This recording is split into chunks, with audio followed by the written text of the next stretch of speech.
Hi, my name is Kelly McMasters, and I'm the author of The Leaving Season, a memoir and essays.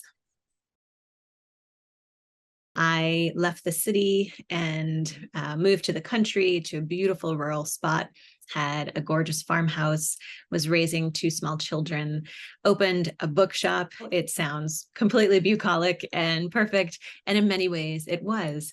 But the hard part was that the marriage that was underpinning that move was not sustainable. And so I had to make the choice to either continue knowing that I would have to accept certain things about the most important relationship in my life in order to retain that bubble of what felt so good in so many other ways. And having to close the bookshop, having to leave the house, having to leave the country because I had to figure out a way to support my kids, and having to leave my marriage were all incredibly difficult. And I didn't want to do any of them. But ultimately, at a certain point, I knew I had to. And the thing is, the leaving is never over. And so that is both the heartbreak, but also the beautiful part of it, because every leaving is also a beginning. I think in this situation, what I needed was community. What I needed were friends.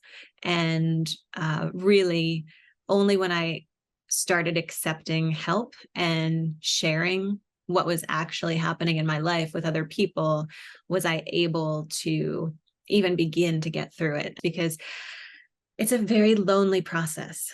Only you can make these kinds of decisions, right? Other people can't make those decisions for you.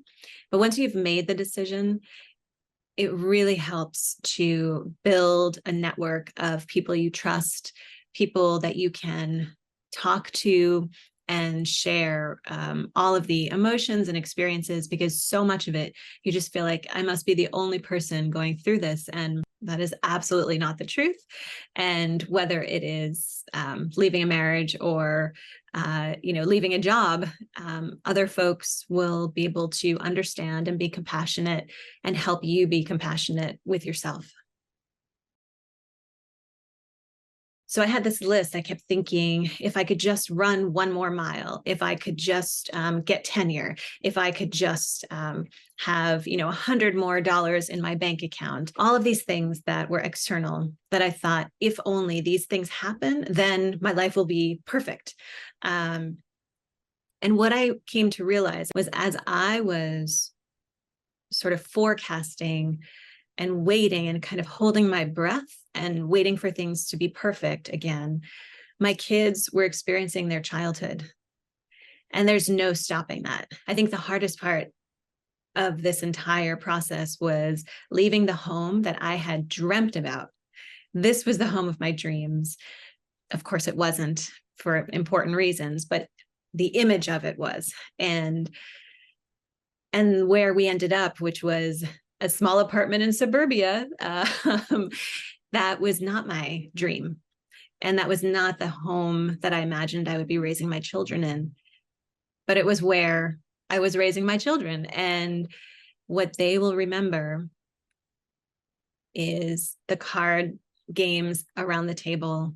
They will remember the pancakes on Sunday mornings. That's all happening at the same time. This is their childhood. I'm their mom, and we're making the memories right now. Find communities like the one that you're building. I think that this is such a beautiful way to move through these life occurrences, because you can't do it by yourself. You can try.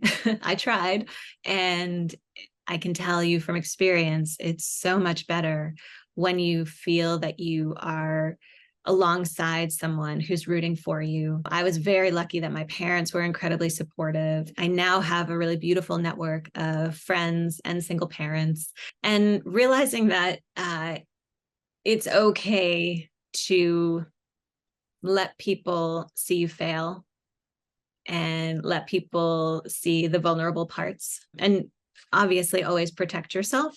But the only way you can build community is if you are vulnerable with other people. And I wish that I had done that earlier on.